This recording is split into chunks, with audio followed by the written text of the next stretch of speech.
kasih kepada pengurusi. Saya ingin bertanya berkenaan dengan sebanyak 20 juta wang yang diperuntukkan untuk Jabatan Pendaftaran Negara, dan bolehkah jelas syarikat mana yang dapat projek untuk pengeluaran MyKad? Dan yang keduanya ialah berkenaan dengan apakah ada di kalangan setiap penguatkuasa yang ada di negara ini untuk membaca MyKad untuk elak supaya IC palsu dimiliki oleh mereka yang tak bertanggungjawab. Dan yang ketiga ialah mengenai berkaitan juga dengan peruntukan 20 juta ni, iaitu mengenai pemberian MyKad dan juga kewarganegaraan, dan apakah syarat-syarat ataupun SOP yang digunakan oleh KDN. Kerana ada beberapa kes di kawasan saya. Satunya ialah berkenaan dengan seorang pemuda yang sudah pun berumur 23 tahun. Dia kebetulan dia pergi ke mak dia dan ayah dia pergi ke India, kemudian lahir di sana. Kesilapan mak dan ayah dia kerana tidak report kepada kedutaan menyebabkan sampai hari ini dia tidak mendapat IC ataupun kerakyatan di negara ini. Jadi sebab itu saya minta penjelasan daripada pihak kementerian. Sekian, terima kasih. Terima kasih, Tuan Pengerusi. Saya ingin menyentuh butiran 090300 Program Khusus Sistem Biometrik Warga Asing dan Sistem Security Nasional Next Code. Juga pengurusan immigration 040100, pengurusan immigration daripada 253 juta lebih, penambahan yang telah dibelanjakan lagi 11 juta lebih. Saya ingin bertanya, di dalam pengurusan immigration ini, adakah penambahan ini termasuk pembinaan depo-depo tambahan untuk pendatang asing yang telah ditahan? Dan kerana apa yang kita tahu, kita hanya ada 20 depo yang sedia ada, dan penangkapan baru ni dalam ops untuk menahan pendatang-pendatang asing dalam program 6P itu beribu-ribu. Jadi di manakah mereka ini ditempatkan, dan apakah perbelanjaan sebenarnya di dalam menanggung parti yang diletakkan di pusat-pusat penahanan sementara ini? Mengenai program sistem biometrik warga asing, saya ingin mengetahui berapakah bayaran kepada syarikat pengurusan untuk setiap syarikat pengurus untuk setiap pendaftaran pendatang asing ini. Dan baru-baru ini kementerian telah mengeluarkan beberapa angka.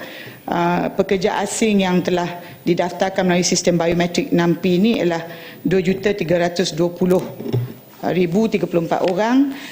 Namun yang separuh daripadanya, 1 juta lebih, adalah pekerja asing yang dasar. Parti yang kira pendatang asing tanpa izin 1,303,000 lebih adalah pendatang asing tanpa izin. Hanya 536,000 daripada parti yang didaftarkan melalui sistem biometrik ini yang dapat diputihkan, ada majikan, sementara 605,000 lebih belum diputihkan. Jadi saya ingin bertanya, apakah yang akan kita lakukan dengan 605,000 parti yang belum diputihkan? Dan saya dengar, entah betul tidak maklumat saya ini, bahawa di dalam beberapa ops yang lepas, hampir 2,000 daripada mereka ditahan di hutan melintang, pusat penahanan sementara.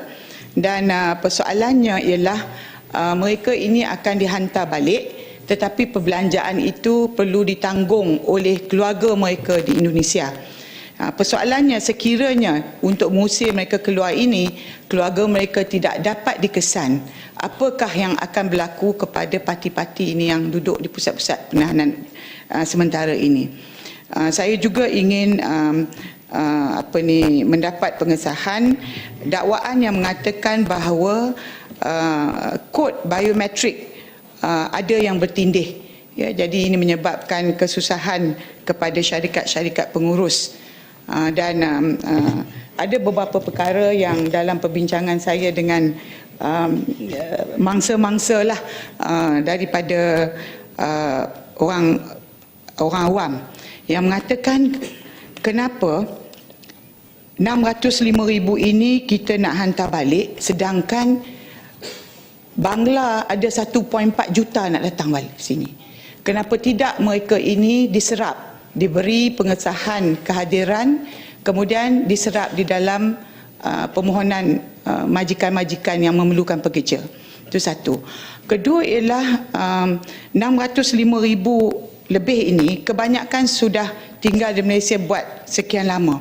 Mereka menjadi tenaga kerja kepada apa kita panggil usahawan-usahawan mikro yang tidak mampu untuk mengambil pekerja asing melalui agensi-agensi dengan levy yang tinggi dan sebagainya. Mereka tak mampu.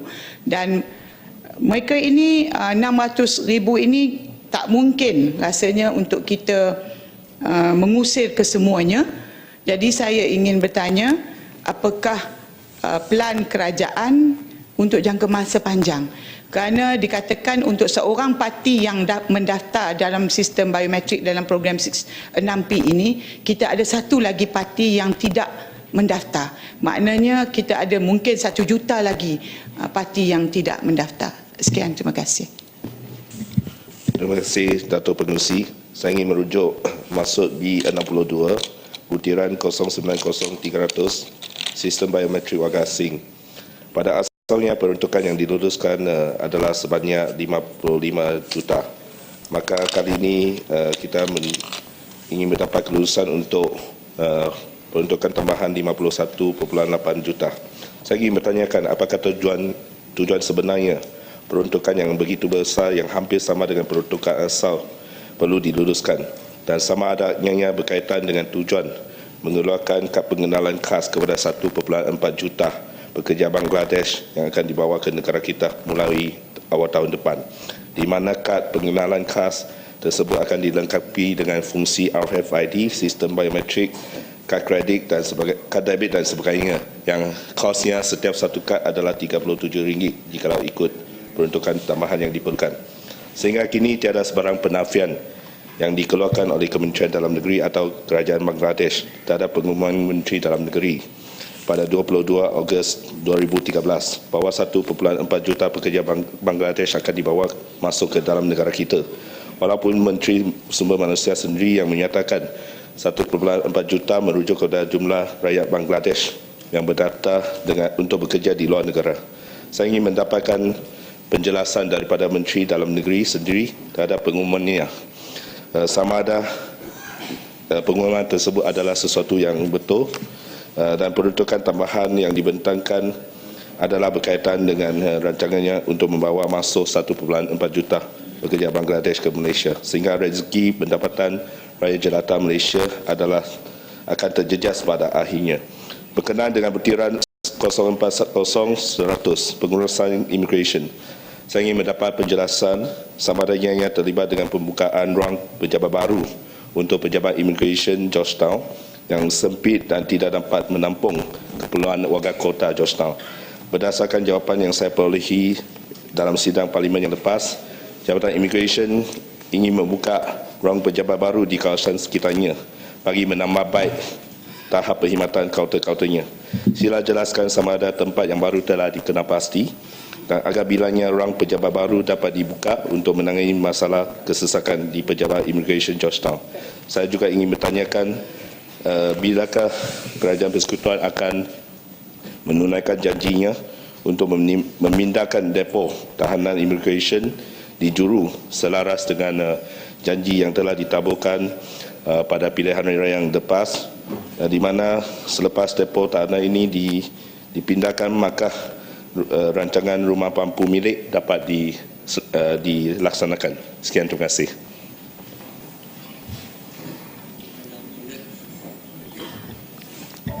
Terima kasih, Datuk Pengerusi. Saya terus ke Kepala 2020,000 Logistik dan Keselamatan dalam Negeri dan Keselamatan Awam. Saya ingin bertanya Kementerian, sebanyak 50 juta, 50.6 juta diminta untuk keperluan perbelanjaan darurat Ops Daulat di negeri Sabah. Dan semalam kita telah pun meluluskan 84 juta untuk Kementerian Pertahanan. Soalan saya ialah, kita nak tahu berapakah anggota polis yang terlibat dalam Ops Daulat di Sabah. Yang kedua, Arsenal, adakah ianya sama dengan tentera kerana jumlah yang dipun agak besar, kelengkapan-kelengkapan yang diperlukan, adakah ianya sama banyak dengan tentera? Itu yang pertama. Yang kedua, tentang motosikal, unit peronda bermotosikal. Daripada 10 juta yang kita minta ini, berapakah unit motosikal yang diperlukan dan dia punya kuasa kuda, CC, dan adakah penyelaras duit selanggaraan juga telah pun dimasukkan dalam permohonan ini? Kerana saya perhatikan bahawa ada kes-kes di mana motosikal ada, duit nak repair tak ada. Dan banyak motosikal yang tersadai di balai polis kerana tak ada duit nak repair. Dan yang ketiganya, Datuk Pengerusi, adalah tentang 040,000 immigration, 0030,000 penjara. Saya nak tanya, adakah pegawai penjara yang berpangkat sarjan contohnya, sama gaji dia dengan pegawai polis yang berpangkat sarjan? Adakah gaji mereka sama ataupun ada perbezaan walaupun pangkat sama? Dan kalau tidak sama, kenapa? Terima kasih, Datuk Pengerusi.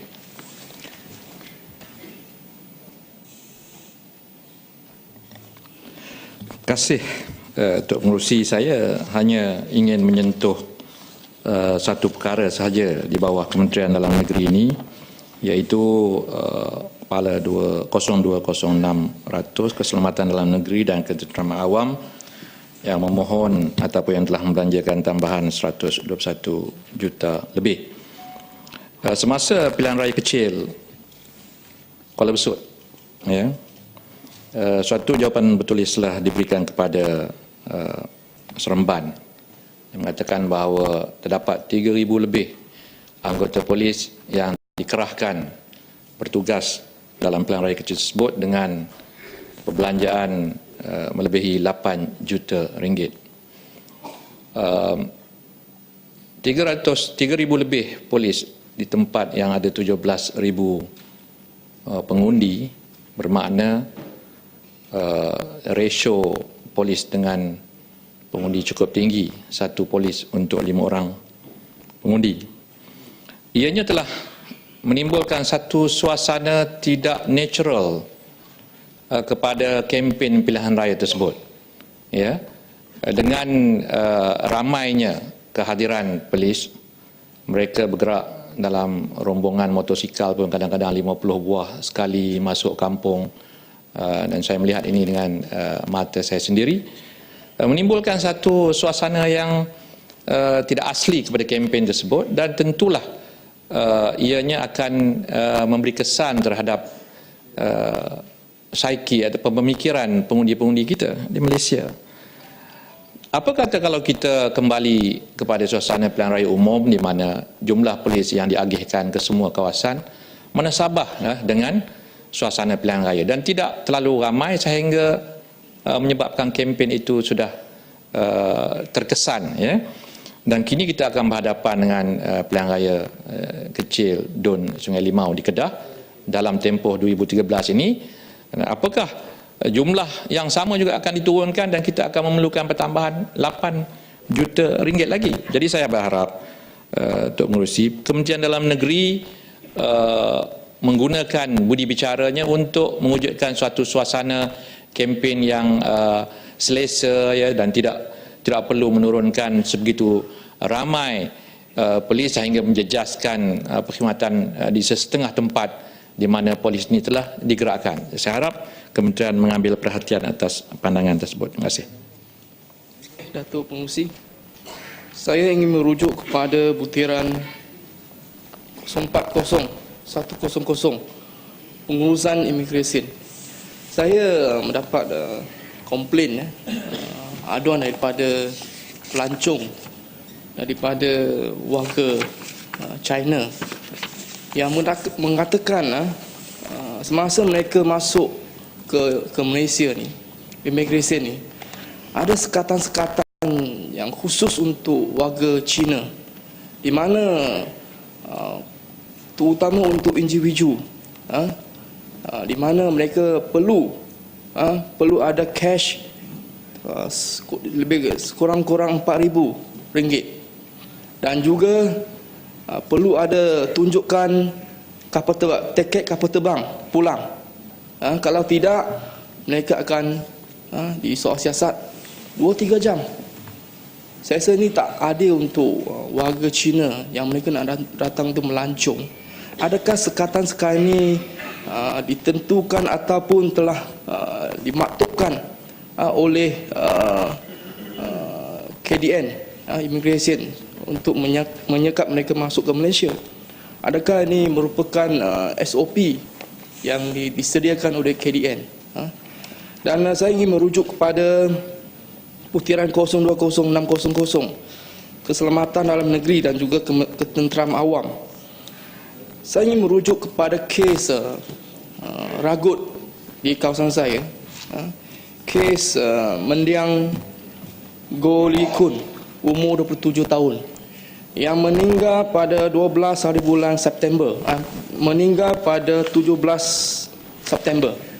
Kes ragut berlaku pada 12 hari bulan September di Taman Sri Manja, PJS 3, di mana dia diragut pada malam, lepas tu masuk ke hospital, 5 hari kemudian meninggal. Dan saya nak tahu apakah hasil siasatan dan juga adakah tangkapan takkan telah dibuat, kerana kawasan Taman Sri Manja PJS 3 memang merupakan satu kawasan hitam, di mana setiap hari berlaku kes ragut. So saya nak tahu apakah usaha-usaha yang telah dijalankan oleh pihak polis, terutama Petaling Jaya, untuk menangani kes-kes ragut di kawasan itu. Dan juga tentang sebanyak 10 juta untuk membiayai motosikal untuk anggota unit rondaan. Dari 10 juta ni, berapakah motosikal yang telah diperuntukkan di PJ Selatan ni?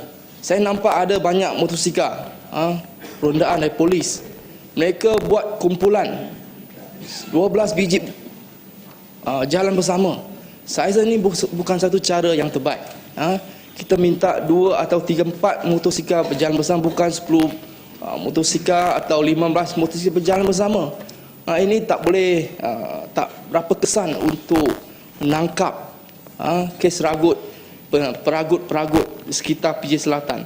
Dan kes ragut ni bukan setakat berlaku di Taman Sri Manja PJS 3, juga berlaku di Seksyen 17, Seksyen 1, 2, 3, 4 PJS 1. Kawasan ini merupakan kawasan yang di mana setiap hari berlaku kes ragut. Kes semakin bertambah. Seperti mana yang saya tadi sebut, mendiam Goh Lee Kun merupakan mangsa kes ragut di kawasan Taman Sri Manja. So saya pohon Kementerian Dalam Negeri tingkatkan usaha supaya banyakkan rondaan. Semasa saya mengadu ke OCPD, MPPJ, FPJ, mereka mengatakan mereka kekurangan kereta rondaan, mereka kekurangan anggota polis. Sudah 5 tahun dah jawapan yang sama. So saya minta pihak KDM tambahkan unit rondaan dan juga tambahkan anggota polis untuk menyelesaikan masalah ini. Sekian, terima kasih.